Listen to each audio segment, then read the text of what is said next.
गौतम अडानी के मुद्दे पर पूरा विपक्ष लामबंद हो गया है और तुम्हारा सांस लेना मुश्किल कर देंगे, अपना जान लो। ठीक है, जितने गौतम अडानी के लिए सारे दरवाजे खोल दिए गए हैं, पूरी अर्थव्यवस्था चौपट कर दी गई है, उस मुद्दे को हम ऐसा नहीं जाने देंगे, हल्का में जाने ही नहीं देंगे। बिल्कुल सरकार गिरा देंगे, उखाड़ के फेंक देंगे ये सरकार, अपना जान लो तुम लोग। अरे महान अर्थशास्त्र की नाजायज औलाद, महान वैज्ञानिक पप्पू चंद, हमको कुछ सवालात के जवाब दे दो, उसके बाद तुम सरकार को उखाड़ के एकदम नेस्ता नाबूद कर देना। तुम्हारे इस बयान से हम डर गया हूँ, अंदर तक हिल गया हूँ। जैसा गौतम अडानी तो सन 62 से लगे हुए हैं, पूरी एक पीढ़ी उनकी समाप्त हो गई एम्पायर खड़ा करने में।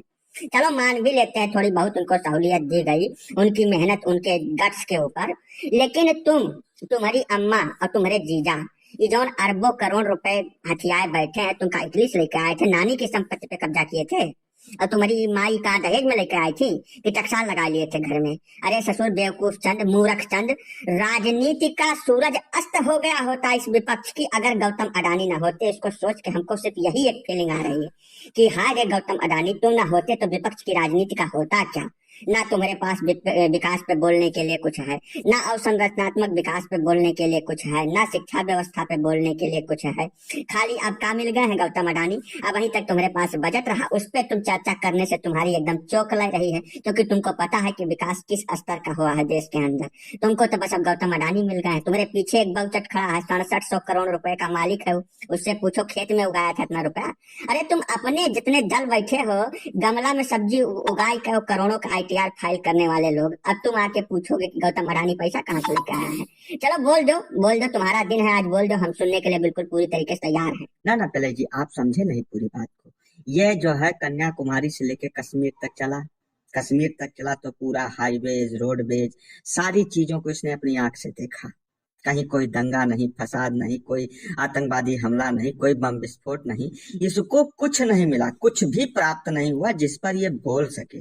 जैसे पूरे देश को घूमोगे तो तुमको कम से कम 100 चीजें मिलेंगी जिसके ऊपर तुम बोल सको, जिसके ऊपर तुम मौजूदा सरकार को घेरे में ले सको।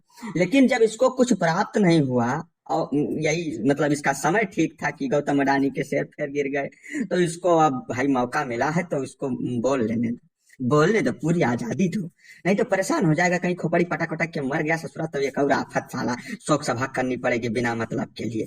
बोल बेटा, बोलो बोलो बोलो, तुम्हारे पास जितना कुछ है बोल लो, उसके बाद जवाब देते हैं तुमको। तुम हमारी बात को दबा नहीं सकते हो, हमने जो मुद्दा उठाया है एकदम वाजिब है, सरकार को जवाब देना पड़ेगा, चुप्पी से बिल्कुल काम नहीं चलेगा। संसद के अंदर अगले महीने भर रोज 3 सवाल हम पूछेंगे और तीनों का जवाब देना सरकार की नैतिक जिम्मेदारी है।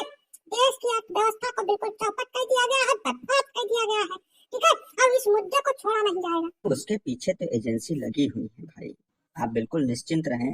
सेबी जैसी एक नियामक संस्था लगी हुई है, बैंक्स ने अलग अलग करके अपने स्टेटमेंट जारी कर दिए हैं, बाकी और बहुत सी एजेंसियां हैं जो उसकी जांच करके दूध का दूध पानी का पानी कर देंगी, उसकी हमको बिल्कुल भी चिंता नहीं है।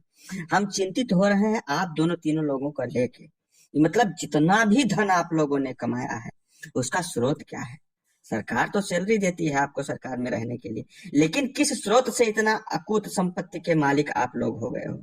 खाली आप ही नहीं, देश के कई सारे राजनीतिज्ञ जो आज हजारों करोड़, मतलब 7,000 6,000 करोड़ तो मामूली बात है जो उनकी संपत्ति है, ये संपत्ति आप लोग कहाँ से लेकर आए हैं, कोई खजाना प्राप्त हुआ था। अब ये सवाल अगर ईडी और सीबीआई आके आप लोगों से पूछेगी तो आप कहोगे कि हमसे बदला ले रहे हैं, तो आखिर कहीं तो कबूल करोगे, कहीं तो कलम रखने का हाथ दोगे। ठीक है चलो बोलो। ये सब कुछ नहीं जानते, हमारी बातों को दबाया जा रहा है और हमारे सवालों का जवाब नहीं दिया जा रहा, इससे काम नहीं चलेगा, हम संसद नहीं चलने देंगे। उसके अंदर तह के हम लोग सवाल पूछेंगे, सबका जवाब हमको जिस दिन तक नहीं मिल जाएगा तब तक हम लोग यही करते रहेंगे, इतना जान लेना। अरे ठीक है, तुम्हारी बात को हम पूरी तरीके से समझ रहे हैं, जब तक गौतम अडानी का मामला हल नहीं हो जाता तब तक तुम सवाल पूछते रहो, कम से कम कुछ तो तुम्हारे पास है बोलने के लिए, जिस पर तुम बोल के अपनी राजनीतिक भविष्य है उसको देख रहे हो। चलो ठीक है, कोई बात नहीं, पूछो, अब प्रेम से पूछो, रोज पूछो, लेकिन एक बात के लिए तैयार रहना, इसके बाद जब तुमसे सवाल पूछा जाएगा तो भागना मत, ठीक है। चलो।